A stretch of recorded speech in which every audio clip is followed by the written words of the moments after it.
আর ঢাকাতে যারা থাকে তারা মোটামুটিভাবে একটা কেয়ামতের শহরেই থাকে, কারণ এখানে এমন কোনো পাপ নাই যেটা হচ্ছে না, এমন কোনো পাপ নাই। একেবারে প্রতারণা দিয়ে ভর্তি উপর থেকে নিচ পর্যন্ত। এই শহরে প্রথম যে জিনিসটা উঠে গেছে এটা হচ্ছে বিশ্বাস। কি উঠে গেছে? দ্বিতীয় উঠে গেছে আমানতদারিতা। বিশ্বাস উঠে গেছে, এখানে নাই। আমানতদারিতা নাই। কে কার উপর দিয়ে টক্কর দিতে পারে এটা হচ্ছে আমাদের এজেন্ডা আর কি। একটা রাস্তার যে ভিক্ষুক, এরও মাথায় যে এত শয়তানি বুদ্ধি, আর অন্য সেক্টর না হয় নাই বললাম। আপনার কাছে টাকা যাচ্ছে গাড়ির গ্লাসে নক করে, ও কিন্তু পাটা ভালোই আছে, ও ল্যাংড়ানোর অভিনয় করতেছে।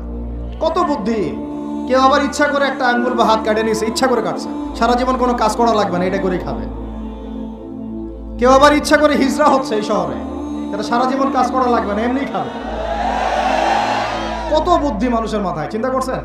যাকে আপনি টাকা দিচ্ছেন 10 টাকা, ওর ফ্ল্যাট আছে, আপনার কিছুই নাই, ওরই জমি আছে, হিজড়ার সর্দার BMW চালায়, আর আপনি কোন রকম একটা এক্স করলা ম্যানেজ করতে পারেননি এখন পর্যন্ত।